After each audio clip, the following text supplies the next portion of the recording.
Ang kwentong ito ay hango sa totoong buhay. Karanasan ito ni Budoy. Taong 1985, Cebu.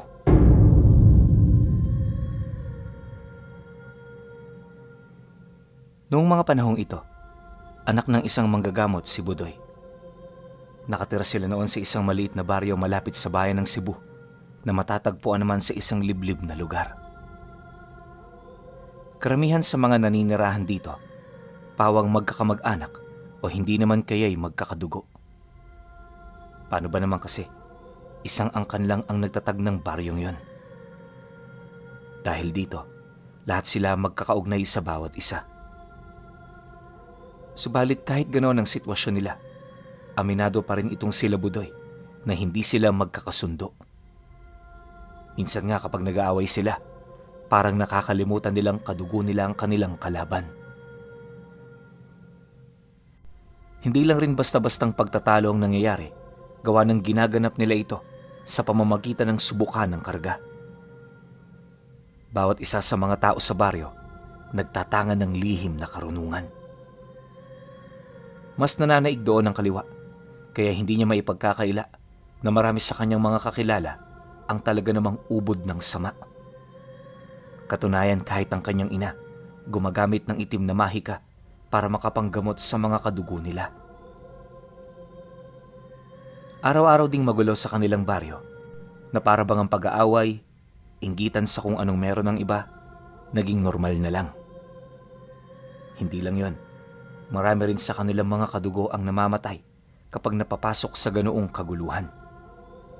Isang bagay na hindi na nila pinapaalam sa mga tagalabas.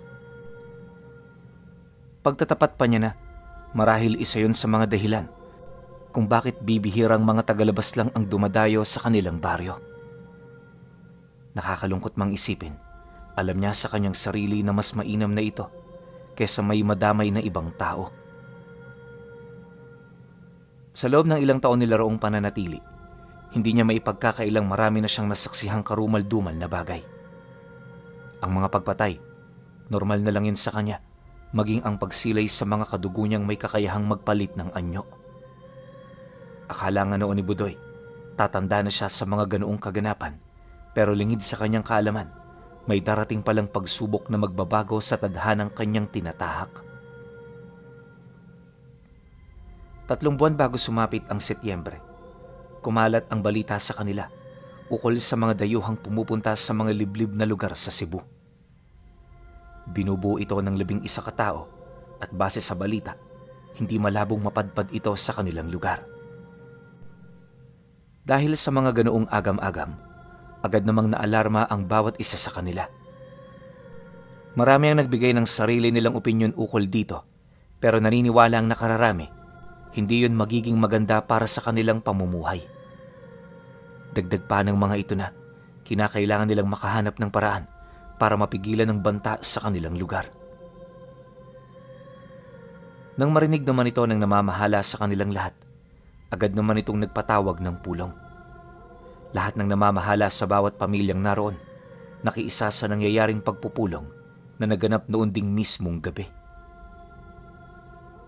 Sa kasagsagan naman ng pagpapaliwanag ng kapitan, marami na silang naririnig na sumisigaw ukol sa mga bagay na kinakailangan nilang gawin. Yung iba, naniniwalang mas mainam na lamang napaslangin ang mga ito upang magsilbing aral sa mga tagalabas na magtatangkapang pumasok sa kanilang lugar. Bagaman isa itong magandang plano kung iisipin, marami ang tumututol sa ganoong karahasan. Ang iniisip kasi ng iba, ang mga posibilidad na maaaring mangyari sa sandaling ginawa nila ito.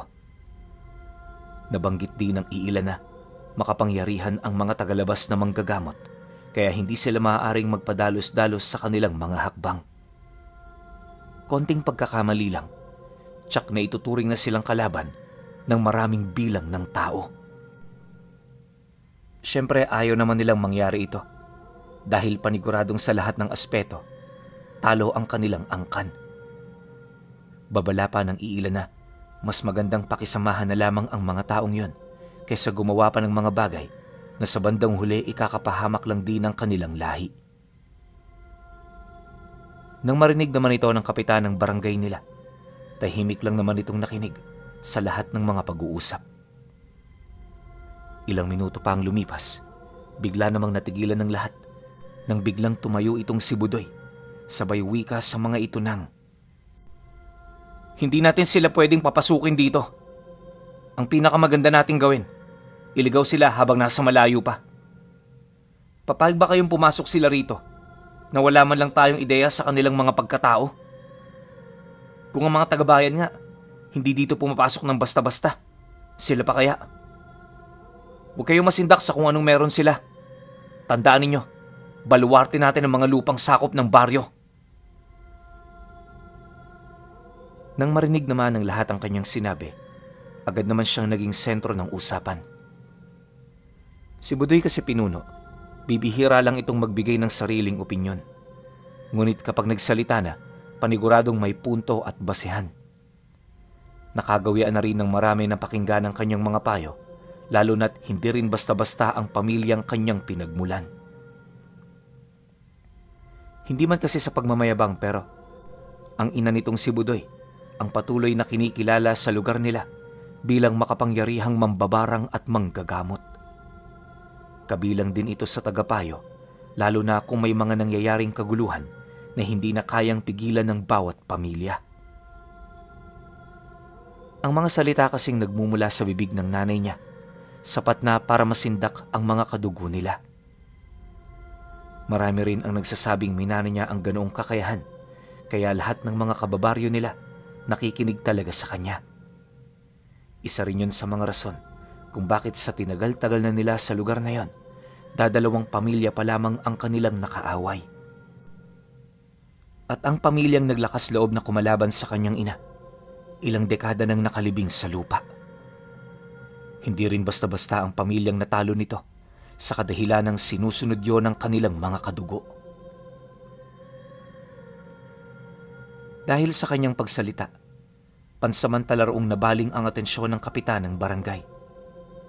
Alam kasi nitong may punto ang nais niya kung talagang mataas ang kagustuhan nilang umiwas sa mga nakaambang panganib. Sa pagpapatuloy naman ng kanilang pag-uusap, maiilan sa mga pamilya ang tumutol sa nais niyang mangyari. Ayon sa mga ito, walang kasiguraduhan ang kanyang mga sinasabi. Dagdag pa nito na kung gagawin nila ang ganoong bagay at mataong natunugan sila ng ibang pamilya ng mga aswang, maaaring pintasan sila nito ng pagiging duwag. Nang marinig naman ng kapitan ng barangay ang sinabi nito, dali-dali naman yung tumayo sabay sagot dito ng, "Mas mainam na silang mamintas sa atin dahil kilala na natin sila. Sige na, bumoto na kayo kung sang-ayon kayo sa plano ni Budoy. Wala rin dito nga alis hanggat hindi nagbabahagi ng kanilang partisipasyon." Pagkarinig naman nilang lahat sa sinabi ng kapitan, agad naman yung nag-usap-usap. Tumagal pa ng ilang oras ang pagpapalitan ng agam-agam hanggang sa nagsimula ng bumoto ang kanilang mga kadugo. Inakala niya talagang susunod yun sa kanyang nais, pero pagkatapos ng botohan, nalaman niyang mas pinaburan ng mga ito ang pagpatay sa mga taong dadayo.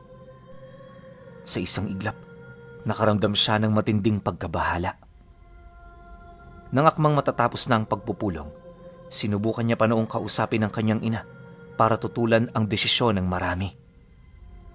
Ngunit nang marinig naman ito ang sinabi niya, minabuti nitong manahimik habang sa mga mata niya ay nakatitig. Kalaunan, pagkatapos naman ng botohan, agad naman silang bumalik sa kanilang tahanan. Pagpasok nila sa loob, agad naman niyang ibinahagi sa kanyang ina ang mga hinaing nito. Dagdag pa niya na masama ang kanyang kutob sa ganoong plano sa kadahilan ng kakalabanin nila ang mga taong wala silang ideya sa mga tangang kakayahan.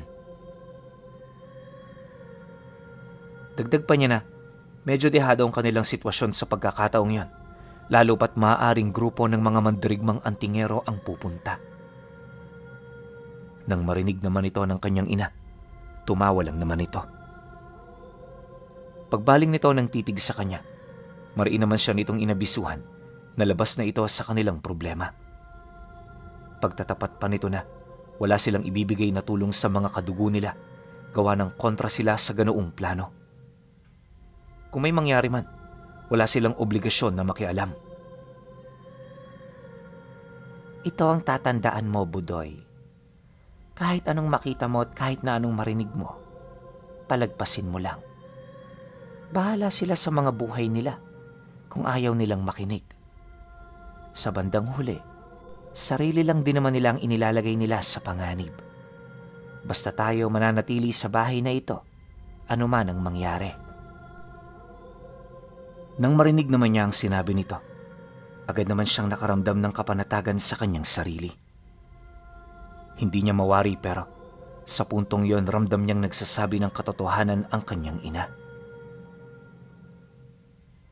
Sa paglipas pa ng mga araw, nagpatuloy ang pangkaraniwang nangyayari sa baryo.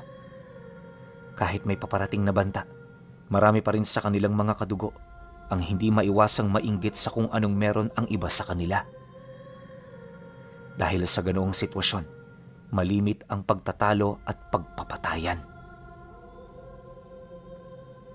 Hindi naglaon dahil sa dami ng kanilang mga gawain, hindi na nila napansin ang bilis ng pagtakbo ng oras. Isang araw nagulat na lamang sila nang masipat na ng iilan sa kanila ang grupo ng mga dayuhang gustong pumasok sa kanilang baryo. Base sa mukha ng mga ito, alam nilang nagmula pa yon sa malalayong lupain. May mga kasama rin itong matatanda na nagtatangan ng mga kakaibang karga. Nang masipat naman yon ng mga kalalakihang nagbabantay sa bukana, agad naman yung nagpadala ng mensahe sa mga kasamahan din nilang naghihintay ng senyas. Matapos nun, nagtipon-tipon ng mga ito sa liwasan, matyagang hinihintay ang pagdating ng mga dayuhan. Sila Budoy naman noon, nanatili lang sa loob ng kanilang bakuran, matyagang nagmamasid sa mga pangyayaring malapit ng maganap. Makalipas pa ang ilang minuto, pagpasok naman ng mga ito, agad naman sila nitong tinanong ukol sa kung sino ang namamahala sa baryo. Dagdag pa ng mga ito na pumunta sila ng mapayapa, kaya inaasahan nilang walang mangyayaring hindi maganda sa kanilang pananatili. Nang marinig naman ito ng mga kalalakihan, agad namang tumaas ang mga boses ng mga ito na parabang hindi nila nagustuhan ang sinabi ng grupo. Nga pala, naipapadala nila ang kanilang mensahe sa mga dayuhan sa pamamagitan ng matandang kasama nito na maraming alam na lengguwahe. Isa rin yon sa mga kuno-kunong antingero ng grupo, buhat sa mga suot nitong kwintas na sadyang kakaiba sa kanilang mga paningin. Sa pagpapatuloy naman ng kanilang pag-uusap, pagramdam naman ng kapitan na hindi na nakakapagtimpi ang iilan sa kanyang mga kasama, dito na ito nagsimulang magsalita. Upang makaiwas sa gulo at maipagpatuloy ang kanilang mga plano, nagdesisyon itong pakitaan na muna ng mabubuting bagay ang mga dayo. Hanggat maaari, naging mahinahon ito sa pakikipag-usap hanggang sa makuha na niya ang loob ng mga taong pumunta. Dahil sa naging taktika ng kapitan, inakala ng mga kadugo niya na hawak na nila ang tagumpay. Inaasahan kasi nilang sa pagsapit ng gabi, wala na itong magagawa pa kundi ang tumakbo at humingi ng tulong sa mga baryong malalapit sa lugar nila. Kumpiyansa rin kasi ang mga kadugo noon ni Budoy na sila ang magwawagi, lalo pat maigi na nilang nailatag ang bawat parte ng plano nila. Labis din silang umaasa sa mga kadugo nilang aswang na magagawa nito ng maayos ang kanilang mga napag-usapan. Matapos naman ang naging pag-uusap, ang kapitan na mismo ang gumabay sa mga dayo patungo sa lugar kung saan sila manunuluyan pansamantala. Dagdag pa nito na mas mainam na ipagpabukas na lamang ng mga ito ang kanilang mga gagawin, lalo na't hindi biro ang layo ng nilakbay nila para doon ay makarating. Nang marinig naman ng matanda ang sinabi ng kapitan, napangiti lang naman ito habang sumasagot doon ng, "Maraming salamat, Kapitan. Sige, bukas na lang namin gagawin ang aming ipinunta. Hapon na rin naman at mas mainam ngang magpahinga na lang. Magandang gabi sa inyo." Pagkasambit naman ito ng mga kataga, Agad naman itong isinarado ang pinto. Rinig na rinig ni Budoy ang pag-uusap noon ng dalawa dahil sa yung bahay na tinuluyan nito, ilang metro lang ang layo mula sa pinagtitirahan nila. Akala nga niya noon, magwawakas lang ito na parang walang nangyari. Ngunit nang mapansin niya ang titig ng nanay niya sa bahay kung saan ito nanuluyan, dito na siya unti-unting nakaramdam ng kaba. Dala naman ng kuryosidad, agad naman niyang tinanong ang nanay niya ukol dito. Subalit imbis na sumagot ito, nanatili lang yung tulala hanggang sa magdesisyon na itong pumasok sa loob ng kanilang pamamahay. Pagsarado naman ito ng pinto, isa-isa na nitong inihanda ang lahat ng langis pang gamot. Nang masipat naman yun ni Budoy, agad naman niya itong tinulungan habang seryosong nagtatanong. Di niya talaga noon tinantana ng kanyang ina hanggang sa manawa na ito sa pakikinig sa kanya. Di nagtagal, dala naman ng kanyang pangungulit, nagdesisyon na itong magpaliwanag. Ayon sa nanay niya, ang 4 na matatandang kasama ng grupo ay purong mga dibinong antingero. Walang nakapansin sa presensya nito dahil ang orang pumapalibot sa kanila, kumalat sa langit at hangin. Napansin din niya ang mga malalalim na sabulag na inilagay nito sa kanilang mga karga upang wala roong maghinala. Dagdag pa ng nanay niya na ang 4 na dibinong pumunta ang maaaring maging katapusan ng ang kanila. Mariin din itong inilahad na anuman ang mangyari, mas mainam na talagang hindi sila makikialam. Susubukan din niyang makipag-usap sa mga ito kung sakali mang malipol na nito ang kabuuan ng kanilang mga kadugo. Pagkarinig naman ni Budoy sa sinabi ng kanyang ina, bigla naman siyang nakaramdam ng matinding takot. Halos manginig noon ang kanyang tuhod nang sambitin nito ang sukdulang kapangyarihang taglay ng isang dibino. Dahil sa pangyayaring yon, hindi na niya ninais pang magpahinga. Ang ginawa niya, buong magdamag siyang magbabantay sa mga posibleng mangyayari. Inaasahan kasi nilang sa gabing yun sasalakay ang kanilang mga kadugo, kaya paniguradong hindi yun magiging tahimik. Sa paglalim pa ng gabi, matyaga naman silang nagbabantay. Bawat lugar na abot ng kanilang paningin, maigi nilang pinagmamasdan upang mapansin ang kilos ng mga kadugo nilang aswang. Pagpatak naman ng 11:00, dito na nila nasipat ang grupo ng mga gabunan at bruha. May mga kasakasama rin itong pulutong ng mga sigbin na nagtatago sa mga anino ng bawat bahay na nakatayo sa baryo. Hindi naglaon. Pagdating ng mga ito sa harapan ng tahanang tinuluyan ng mga dibino, dali-dali naman silang kumalat sa buong paligid. Maya-maya pa, pagpwesto naman ng mga nilalang, agad namang nagbaba ng hudyat ang pinunong gabunan na salakayin na ang bahay. Hindi sila nag-alangang gawin ng ganoong plano, lalo na't wala namang bendisyon ng bahay na kanilang papasukin. Ang kaso lang, nang akmang papasok na ang mga ito sa bakuran, bigla naman silang natigilan ng masipat nila ang pagbukas ng pinto, kasabay ng pagsilay nila sa 4 na matandang may daladalang mga sandatang nagliliwanag. Kung titingnan, hindi ito nalalayo sa mga ordinaryong patalim. Ngunit habang patagal ng patagal nila itong pinagmamasdan, napapansin nilang parang binabalot ang mga sandatang yon ng hindi maipagkakailang hiwaga. Bukod sa nagliliwanag ito na parang ginto, naglalabas din ito ng isang presensyang nagbibigay pangamba sa kanilang lahat. Hindi nila mawari pero malakas ang kutob nila na kayang humiwa ng mga armas na tanga nito ng kahit na anong kabal at kalasag ng kaliwa. Pagsilay naman ni Budoy sa 4, doon niya nakita ang iba't ibang uri ng sandata na hawak ng mga ito. Ayon sa kanya, isa sa mga dibinong naroroon, nagtatanga ng itim na latigo. Yung isa naman may bitbit na 2 punyal, habang ang ikatlo may hawak-hawak na malaking palakol. Ang nagsisilbing pinuno naman ng grupo, bitbit ang isang malaking kampilan na may magkabilaang talim. Base rin sa itsura ng mga ito, Halatang marami na itong karanasan pagdating sa pakikipaglaban. Ngunit sa kabila ng nakakapanindak nilang pagpapakita, hindi pa rin maipagkakaila ng mga gabunan ang hina ng mga presensyang inilalabas ng mga katawan nila. Dahil dito, marami ang nag-akalang mahihina lang silang uri ng mga antingero. Imbis na makaramdam ng pagkasindak at takot, may mangilan-ngilan sa mga kagrupo nito ang nagpasyang lusubin ng 4. Pagsilay naman doon ng dibinong may daladalang latigo, bigla naman itong iwinasiwas sa ere ang kanyang armas at sa isang iglap na puluputan nito ang mismong hangin na kasalukuyang bumabalot sa 4 na gabunang sumugod.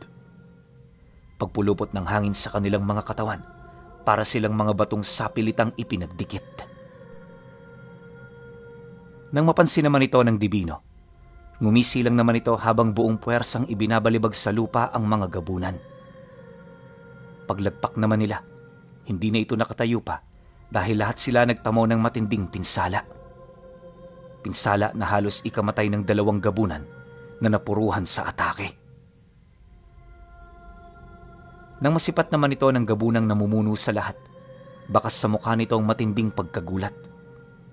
Ni hindi nga yun makapagsalita, gawa ng hindi nito sukat akalain na ganon kalakas ang mga matatandang kumalaban sa kanila. Dumaan pa ang ilang minuto. Sa halip na ipagtanggol ang kanilang mga kasama, nagdesisyon ang namumuno sa kanila na makipag-usap sa 4. Ang kaso lang, nang akmang papasok na ito sa bakuran ng bahay, nasipat nito ang pagtarak sa lupa ng kampilang hawak ng dibinong namamahala. At sa hindi malamang dahilan, bigla na lamang napaluhod ang pinunong gabunan habang nanginginig ang buo nitong katawan. Wala itong kaide-ideya sa mga nangyayari, pero isa lang ang nararamdaman nito, matinding takot para sa mga dibino. Hindi rin ito maipagkakailang matinding pagkasindak sa presensyang nagmumula sa kampilang kanyang nakita. Matapos naman yung masilayan ni Budoy, dali-dali naman niya itong ipinagbigay alam sa kanyang ina. Pagsilip naman doon ng nanay niya, dito na ito nagdesisyong lumabas sila. Ayon dito, hindi naman sila makikiisa sa laban. Ang nais niyang mangyari pagmasdan ng maigi ang kasalukuyang laban ng magkabilang panig.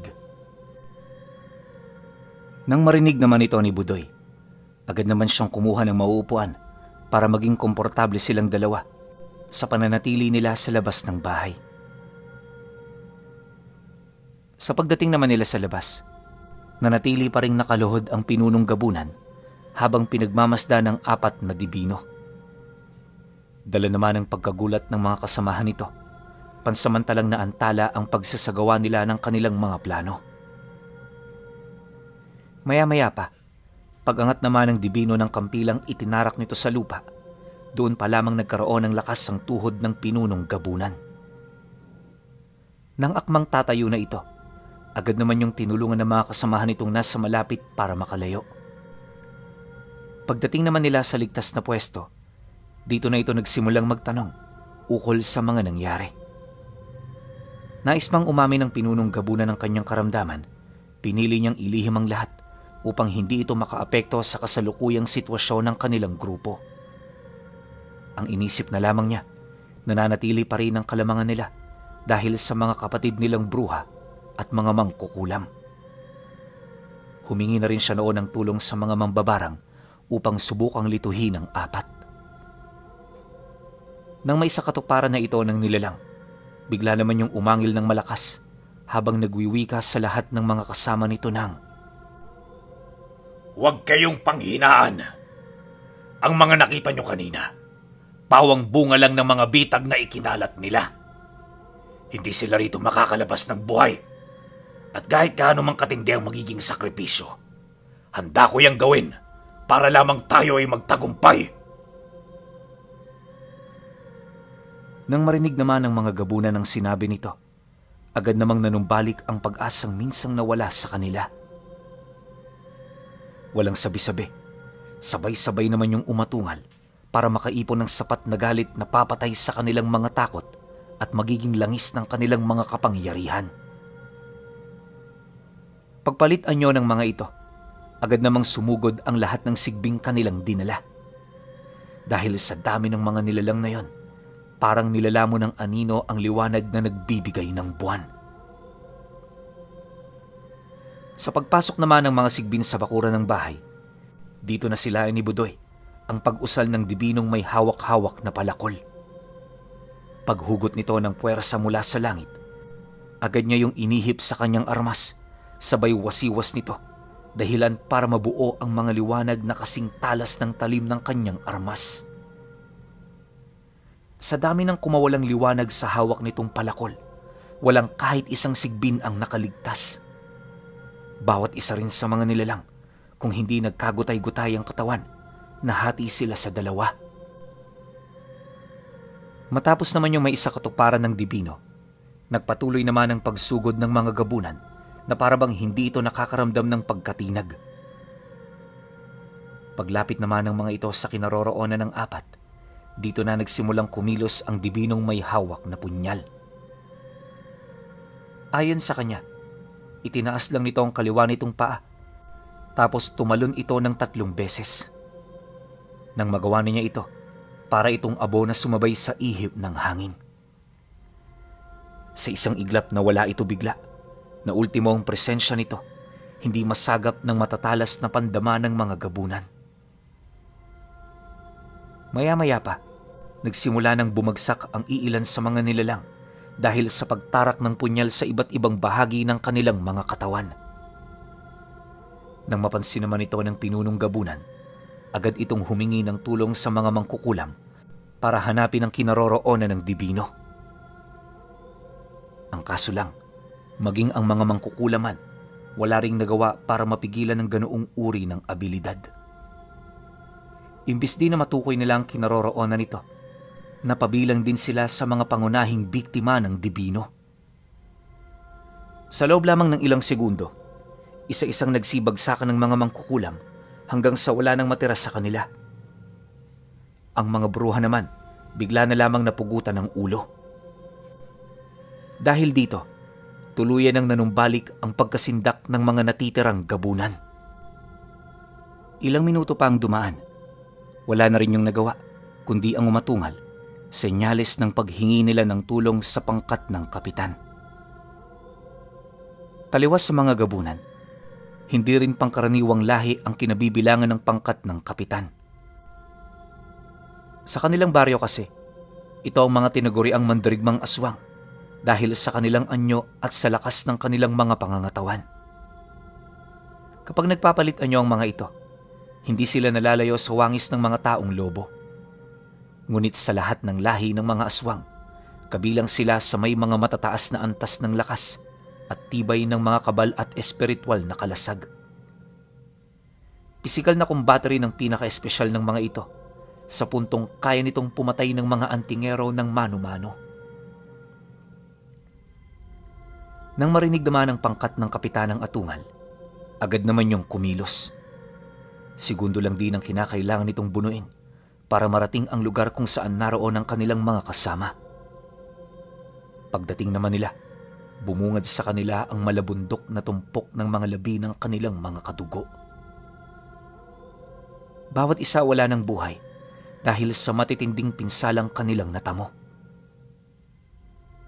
Pagbaling naman ng kapitan sa kinaroroonan ng mga dibino, agad naman itong nasipat ang ulo ng pinuno ng mga gabunan na nakatarak sa punyal ng isa sa mga ito. Dahil sa kanyang mga nakita, bigla naman yung umangil, ngunit ng akmang papasugod na ito, dito na nagsimulang humarang ang nanay ni Budoy. Pagsigaw nito sa pangalan ng kapitan, bigla naman yung nawala sa kanyang tabi at kasabay nito ang pagsilay niya sa kanyang ina na kasalukuyan ng hawak-hawak ang mahaba nitong buhok. Ngunit kahit gano'n na ang ginawa ng nanay niya, nagpumilit pa rin itong sumugod hanggang sa mapilitan na itong paluin ang ulo nito. Mahina lang ang pagkakapalo roon ng nanay niya, pero nakita niya ang nilalang na yon na sumuka ng dugo. Pag sinabing tama na, tama na. Hindi mo ba nakikita? Talo na kayo. Kung ipaghihiganti mo sila, hindi rin malabong malipol rin ang lahi ninyo. Ayokong mamatay ang grupo mo, Kapitan. Dahil alam ko, isa ka sa mga taga ditong may maayos na pananaw at plano para sa lahat ng iyong mga nasasakupan. Hayaan mo nga ako na ang makipag-usap sa kanila. Pagkalahad naman ito ng nanay niya, bigla itong nagpakawala ng isang itim na paru-paro. Ang nilalang na binitawan nito ang naging daan para kilalanin nito ng mga Dibino bilang isang hindi pangkaraniwang kalaban. Sa pagharap naman doon ng kanyang ina, nagkaroon pa sila ng konting pakikipagbuno, ngunit nagtapos ito ng walang nanalo. Hindi rin siya nasindak sa mga abilidad ng Dibino. Indikasyon na magkakahanay lang sila pagdating sa lahat ng aspeto ng kapangyarihan. Nang mapagtanto naman yon ng apat na matanda, ito na rin mismo ang gumawa ng paraan para magtapos ito sa isang mapayapang usapan. Bago rin nagsimulang magsalita ang nanay niya, humingi muna ito ng patawad sa mga nangyari, kalakip ng pakiusap nito na umalis na ang apat kinabukasan. Sinang-ayunan naman yon ng mga Dibino, kung kaya't kinaumagahan mismo, umalis ito ng tahimik. Nang mawala na ang mga taong yon, lahat ng mga kadugo nila nagluksa. Sila rin ang naging sentro ng paninisi, kung kaya't nagpa siya ang kanyang ina na kumalas na sa baryong kinatandaan niya. Magmula noon, namuhay ng mapayapa sa ibang lugar sila Budoy. At alam niyo, Pinuno, na kahit matanda na siya, nananatili pa ring misteryo sa kanya ang itinatagong kapangyarihan ng nanay ni Budoy na nagpasindak sa apat na Dibino.